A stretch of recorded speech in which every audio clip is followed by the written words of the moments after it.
This is your life as every rank in the Space Marines. Level 1, the aspirant. You're 12 years old, you live on a world where the wildlife kills grown men and the weather finishes the job. Then strangers show up. Robed figures who don't say much. They watch the children fight, they watch you specifically, then they take you. See, the Space Marines are the Imperium's superhuman warriors. Giant, armored soldiers engineered from the ground up to fight humanity's enemies across a million worlds. There are roughly 1,000 per chapter, and every chapter needs new blood.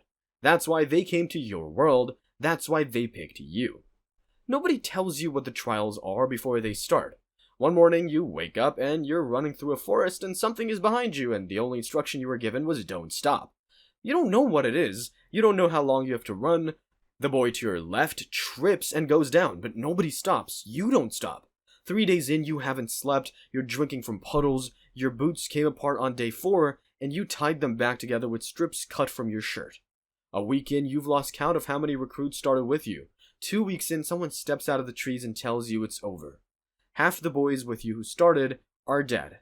The chapter considers that a reasonable filter. You passed, you don't feel like you passed.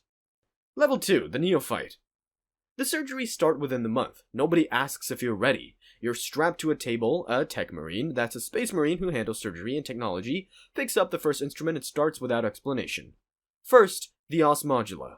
It is an implanted organ that restructures your skeleton from the inside out, thickening every bone, densifying it, reshaping it until it's dense enough to stop a bullet. You lie in a recovery cell and listen to your own skeleton change for months. There's nothing to do but wait. It doesn't stop hurting until it's done. Then the Biscopia hits. That's the growth hormone implant. 30 kilograms of muscle in under a year. Your hands stop looking like your hands. The face in the metal panel is yours, but nothing below it is. Then the catalespian node. It rewires your brain so half of it rests while the other half stays alert. You never fully sleep again after it takes hold. Always half on, always partially aware. 14 more implants after that, each one changes something. The whole time, hypno-conditioning runs during rest cycles, doctrine, loyalty, combat psychology pressed into your mind week after week for 10 years. By year 10, you reach back for who you were before and find nothing there. 10 years, 19 organs, it ends. Level 3, the Battle Brother. The last implant is the Black Carapace. It fuses directly to your nervous system and interfaces with power armor. The full-plate suit Space Marines wear, 2.5 meters tall, ceramite plating thick enough to shrug off weapons that would vaporize a normal soldier. When they seal you in for the first time, the armor sensors feed directly into your mind. You hear a conversation 40 meters away. You feel the ground through the soles of the armor's feet. Its strength is your strength, and your strength is already beyond anything human. First deployment, a hive world. A planet-sized city stacked hundreds of levels high, where a Chaos warband has been burning residential districts for 3 weeks. Chaos is a corrupting force from an alternate dimension called the Warp, and the soldiers who serve it get twisted, bodies mutated in a thing that barely qualifies human anymore. Your squad drops into streets already on fire.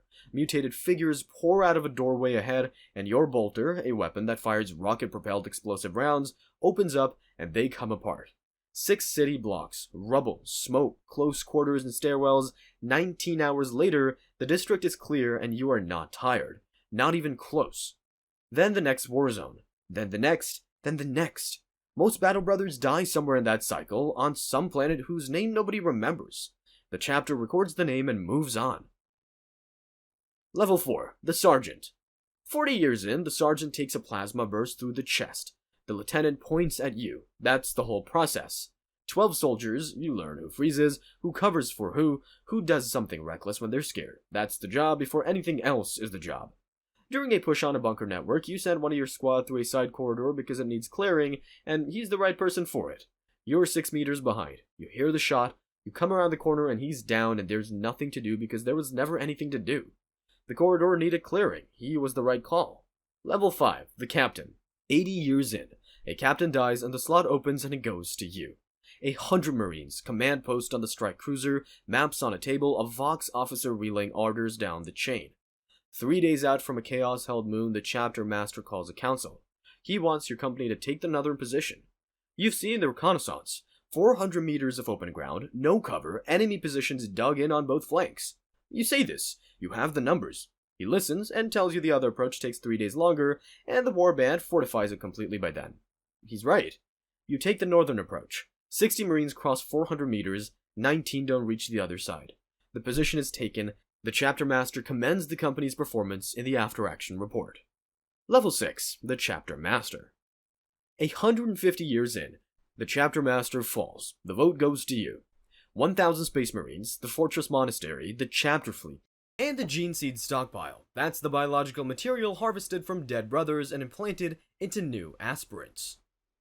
Lose it, and Chapter dies with the current generation. An Inquisitor arrives within the month.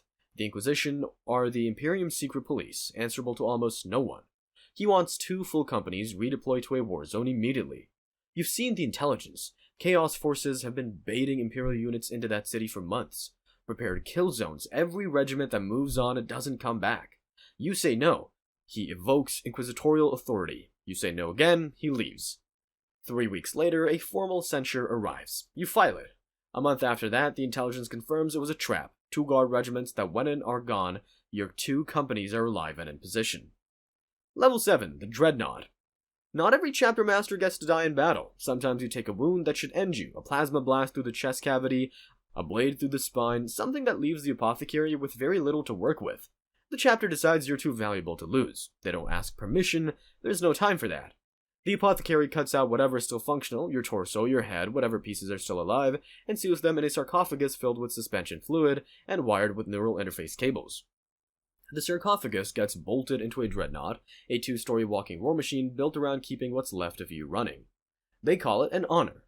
You wake in darkness, no eyes, no body, no mouth. Then they activate the systems and sensor data floods in where your eyes were, and you feel the machine's weight through the ground. Then they put you back to sleep. Decades pass. You wake for a battle on a desert world, coordinates you don't recognize, fighting an enemy whose name you can't place, but you still fight, and then they put you back under. You wake for a ceremony, new battle brothers receiving their bolters, their faces young in a way that unsettles you. You give a short address, and then you go back under. Each time you wake, something is gone. A brother's face you can't reconstruct, a battle you remember winning but can't find the details of. The Tech Marines tell you the memory loss is normal stasis degradation. Most Dreadnought lose themselves piece by piece until there's no one left inside.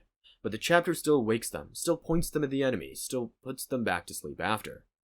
And that's every rank, from the child dragged off a death world to the warrior sealed in metal for eternity. The Adeptus Astartes doesn't promise you a good life. It promises you a purpose and a war that never ends. In the 41st millennium, that's about as good as it gets.